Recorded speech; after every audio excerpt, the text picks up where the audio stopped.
शुभ प्रभात विद्यार्थियों। Good morning students. कक्षा 9 की गणित में कल हम लोगों ने संख्या पद्धति के बारे में पढ़ा था।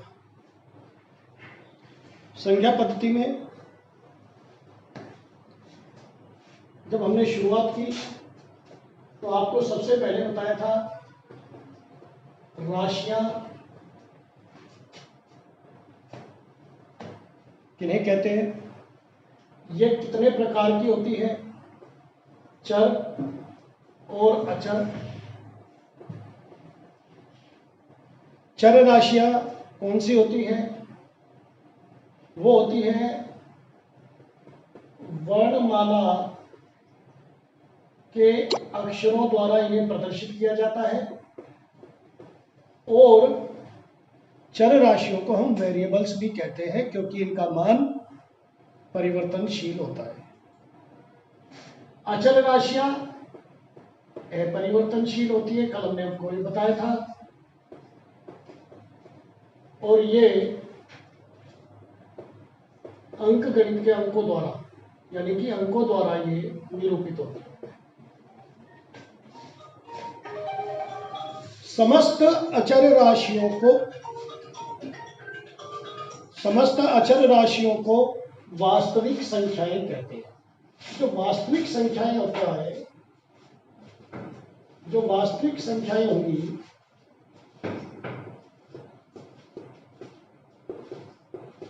वो सभी अचर राशियां होती हैं। इसका मतलब क्या हुआ? अचर राशियां ही वास्तविक संख्याएं होती हैं। इनमें फिर परिमेय और अपरिमेय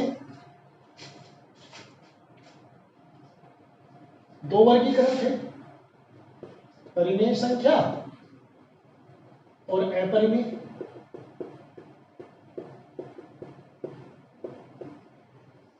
परिमेय रेशनल नंबर, अपरिमेय इरेशनल नंबर। और इनको डिफाइन करने के लिए मैंने आपको बताया था कि आपको तीन बातें हमेशा याद रखनी है।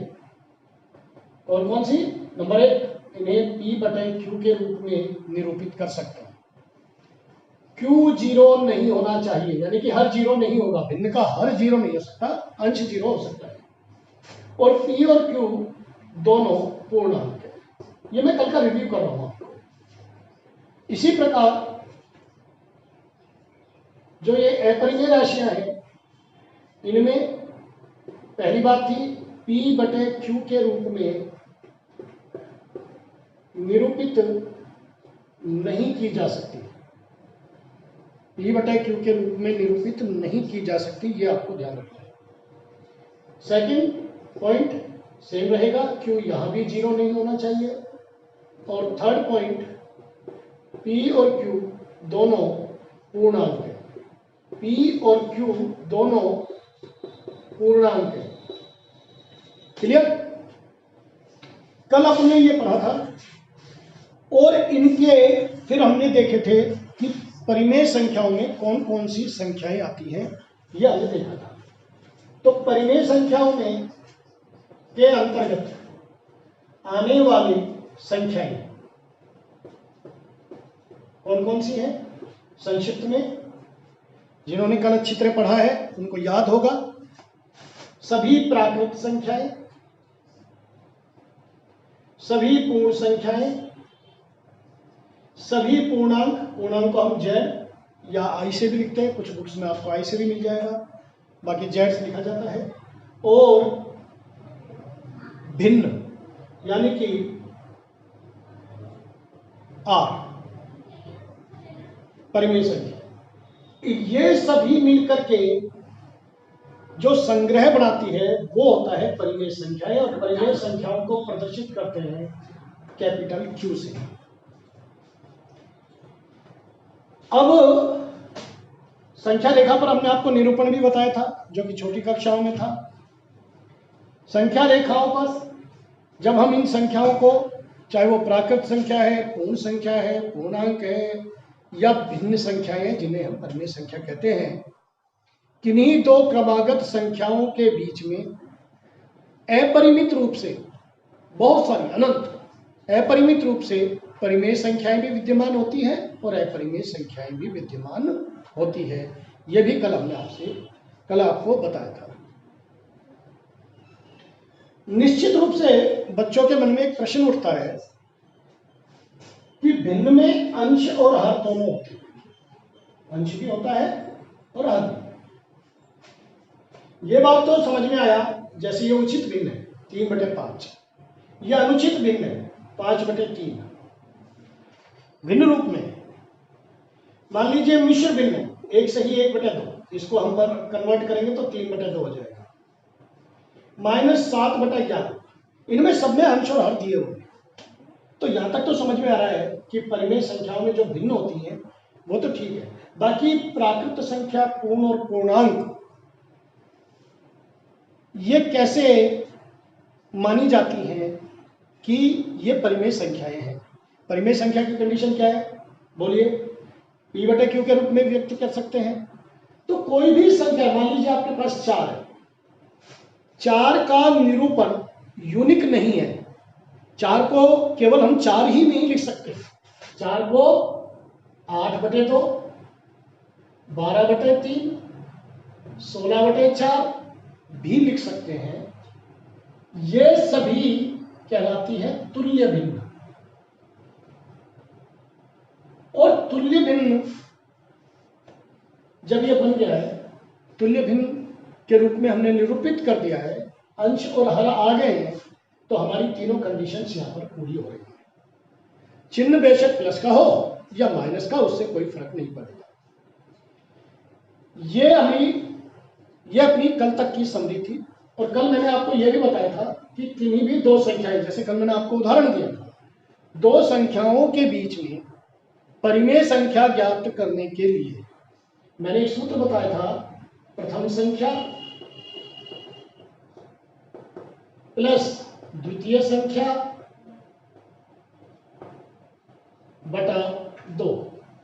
अब अलग अलग किताबों में इसको माध्य भी बोल देते हैं, बीच की संख्या भी बोल देते हैं। अब अलग अलग किताबों में इसे a+b/2 भी लिखा हुआ है या r+s/2 भी लिखा हुआ है।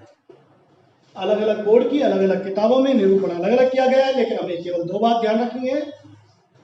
पहला तो यह कि किन दो संख्याओं के बीच में हमें परिमेय संख्या ज्ञात करनी है, और नंबर 2, बारी बारी से जब भी हम परिमेय संख्या ज्ञात करेंगे इनके बीच में, तो पहली संख्या और दूसरी संख्या बदल जाएंगी। जैसे 1 और 2 के बीच में कल मैंने आपको एग्जांपल दिया था, ये 1 है और ये 2 है, ये पहली संख्या है, ये दूसरी संख्या है। बीच की संख्या क्या होगी? m मान लीजिए। तो m बराबर क्या होगा? पहली संख्या प्लस दूसरी संख्या बटा 2। ये हुआ m1, यानी कि पहला मान है। अब दूसरी संख्या लेनी हो तो आपके पास ये क्या आया? 3/2। 3/2 यहां तक आ गया। अब आपको दूसरी संख्या ज्ञात करनी है 1 और 2 के बीच में। मान लीजिए मैं ये वाली संख्या ज्ञात करना चाह रहा हूं, ये मिडिल टर्म ज्ञात करना चाह रहा हूं, ये बीच वाली संख्या ज्ञात करना चाह रहा हूं। तो अब पहली संख्या क्या बनेगी? 1। दूसरी संख्या क्या हो जाएगी? 3/2। और इन दोनों को जोड़कर बटे तो आप यहां भी लगा सकते हैं, और या इसको ऐसे भी लिख सकते हैं 1/2, फिर 2 लघुत्तम ले लिया तो 5/4। यहां पर आएगा आपका 5/4। इसी तरह से जब ये लेंगे तो पहली संख्या क्या बनेगी? 3/2। दूसरी संख्या क्या बनेगी? 2। और इनके बीच में इसी तरह से हम तीसरी संख्या भी ज्ञात कर सकते हैं। यहां तक मैंने कल आपको पढ़ाया। अब किन्हीं दो परिमेय संख्या के बीच में यदि बहुत सारी संख्याएं ज्ञात करनी हो तो हम कैसे ज्ञात करेंगे? उसके लिए देखिए,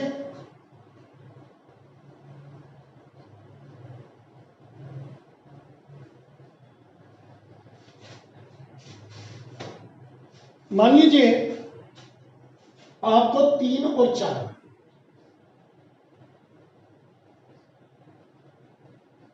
के बीच 5 परिमेय संख्याएं ज्ञात करनी। 3 को मैं क्या लिख सकता हूं? 3/1। 4 को मैं क्या लिख सकता हूं, 4/1। संख्याएं कितनी ज्ञात करनी है, 5। 5 से अधिक कोई भी अंक लीजिए, जैसे मान लो 6 लिया, ठीक है, तो इसकी तुल्य भिन्न बनाइए 6 से गुणा करके। तो 3/1 को हम लिखेंगे 3 × 6, 1 × 6। तो 3/1 कन्वर्ट हो गया 18/6। इसी तरह से ये हो जाएगा 4/6, 4 × 6 और 1 × 6, ये हो गया 24/6। अब देखिए 18/6 और 24/6 के बीच 5 संख्याएं कौन कौन सी होंगी, के बीच 5 परिमेय संख्या 19/6, 20/6, 21/6, 22/6 और 23/6। इस प्रकार से हम कितनी भी संख्या ज्ञात कर सकते हैं। मान लीजिए आपको 10 संख्या निकालनी है तो 11 से गुणा कर दीजिए, 11 से तुल्य भिन्न बना लीजिए। तो जितनी भी संख्या ज्ञात करनी है उससे एक अधिक से तुल्य भिन्न बना ले, या अपनी सुविधा के अनुसार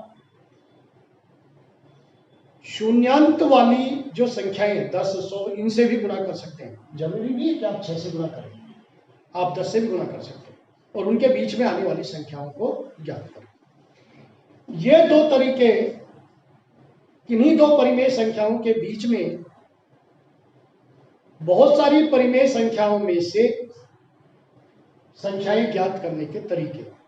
पहली विधि कहलाती है माध्य विधि और दूसरी विधि जो है ये डेवलप की गई विधि है, एक ऐसी विधि है जो कि किसी थंब रूल के तहत नहीं आती है।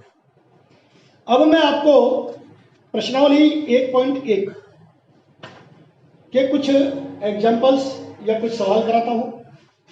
ये जो वैकल्पिक विधि मैंने आपको कराई है इसको आप वैकल्पिक विधि कह सकते हैं, तो इसका थंब रूल नहीं है। वैकल्पिक विधि है और माध्य विधि दो संख्याओं के माध्य द्वारा ज्ञात की जा सकती है। प्रश्नावली 1.1 में अब पहला सवाल यह बनता है, क्या शून्य एक परिमेय संख्या है, और यदि यह है तो इसे हम P/Q के रूप में निरूपित कर सकते हैं क्या? शून्य परिमेय संख्या है या नहीं, इसके लिए आपको 8वीं क्लास में पढ़ा हुआ भाजकता नियम याद होना चाहिए। शून्य से भाजकता के नियम क्या है और शून्य में भाग देने के नियम क्या है।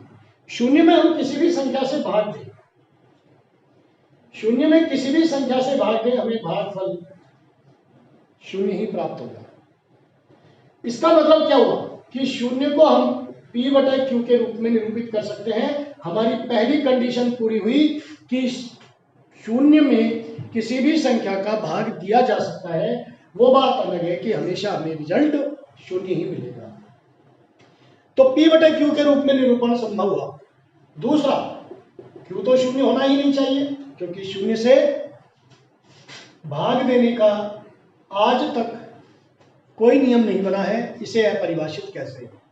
और तीसरा, P चूंकि शून्य है और Q हम अपनी इच्छा से रख रहे हैं, ये दोनों ही पूर्णांक है। ध्यान रहे Q का मान ऋणात्मक या धनात्मक कुछ भी हो सकता है। तो क्या सिद्ध हुआ, तीनों कंडीशन हमारी पूरी हुई। इससे यह सिद्ध होता है कि शून्य एक परिमेय संख्या है, शून्य एक परिमेय संख्या है और इसे हम P/Q के रूप में निरूपित कर सकते हैं, जहां Q शून्य नहीं होगा और P और Q दोनों पूर्णांक होंगे। अब अगर मान लीजिए दो भिन्नों के बीच में, दो परिमेय संख्या के बीच में आपको परिमेय संख्याएं ज्ञात करनी है। दो परिमेय संख्याओं के बीच में परिमेय संख्या ज्ञात करने के लिए मान लीजिए 3/5, जैसा कि दूसरा क्वेश्चन है, 3/5 और 4/5। के बीच में 5 परिमेय संख्या ज्ञात करनी है। तो 5 परिमेय संख्या ज्ञात करने के लिए मेथड बिल्कुल वही रहेगा कि इनकी तुल्य भिन्न बनाइए। कितनी संख्याएं ज्ञात करनी है? हमें संख्याएं ज्ञात करनी है 5। संख्याएं ज्ञात करनी है 5। तुल्य भिन्न बनाने के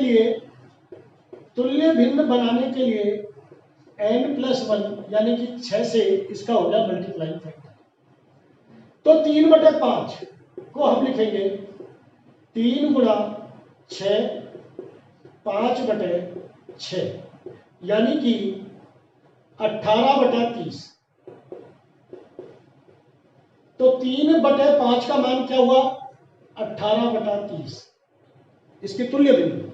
ऐसे ही 4/5, जितनी संख्या ढूंढनी है उससे एक अधिक से गुणा करें। 4 गुणा 6 5 गुणा 6 24/30। तो 4/5 को हम क्या लिख सकते हैं? 24/30। इनके बीच में आने वाली 3/5 और 4/5 के बीच 5 परिमेय संख्याएं। कौन कौन सी हुई? 19/30, 20/30, 21/30, 22/30 और 23/30। इस तरह से आप विभिन्न सवालों को कर सकते हैं। एक चीज ध्यान रखनी है, बहुत इंपॉर्टेंट है, मोस्ट इंपॉर्टेंट। अगर भिन्न के हर अलग हो तो पहले इनका एलसीएम लेकर के समान हर वाली भिन्न बनाओ और उसके बाद ये पूरा प्रोसीजर ऐसे कैसे चलेगा। दूसरा अंतिम सवाल है, क्या प्राकृत संख्या होते ही हमारे दिमाग में क्या आना चाहिए? 1 2 3 4 अंक तक। क्या प्राकृत संख्याओं को हम पूर्ण संख्या कह सकते हैं? सभी प्राकृत संख्या एक पूर्ण संख्या है ही नहीं है। तो पूर्ण संख्या में क्या क्या है? 0 भी है। 1 2 3 4 यानी कि प्राकृत संख्याएं पूरी की पूरी पूर्ण संख्याओं में समाहित है या निहित है। इसी तरह से पूर्ण संख्याएं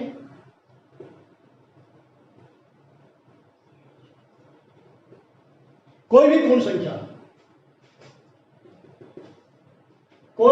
संख्या पूर्णांक है या नहीं है? तो आपका जवाब क्या होगा कि निश्चित रूप से यह है।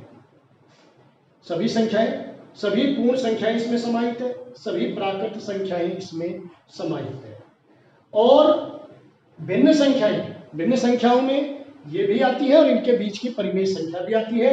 इसलिए भिन्न संख्या में प्राकृत संख्या भी समाहित है, पूर्ण संख्या भी समाहित है और पूर्णांक भी समाहित है। अंतिम बात 1 ही मिनट के अंदर खत्म कर रहा हूं और उसके बाद आप लोग पूरी 1.1 प्रश्नावली तैयार कर लेंगे, क्योंकि मैंने 1.1 प्रश्नावली आपकी यहीं पर इसी क्लास में समाप्त करा दी है। उसके लिए अब लास्ट का जो क्वेश्चन है इसको कैसे हल करें? प्राकृत संख्या, पूर्ण संख्या, पूर्णांक और लास्ट में परिमेय संख्या भिन्न। इसको कैसे करेंगे? देखिए, आप ऊपर से नीचे की तरफ जाएंगे तो आपका जवाब आएगा यस, हाँ। प्राकृत संख्या पूर्ण संख्या है, हाँ है। पूर्ण संख्या पूर्णांक है, हाँ है।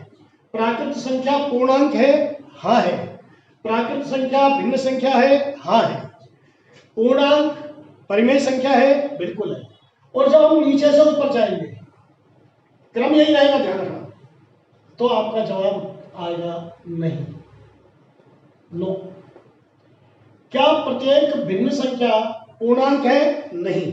क्या प्रत्येक भिन्न संख्या पूर्ण संख्या है? नहीं। इस तरह से आप बहुत आसानी से इस टेबल से या इस मेथड से अपने प्रश्नों के हल ढूंढ सकते हैं। कल मैं आपको अपरिमेय संख्याओं के बारे में बताऊंगा और अपरिमेय संख्याएं क्या होती है ये तो मैंने आपको बता ही दिया कि P बटे Q के रूप में निरूपण नहीं हो सकता, Q 0 नहीं होना चाहिए, P और Q दोनों पूर्णांक हैं। बाकी बातें कल के लेक्चर में होंगी। Thank you very much.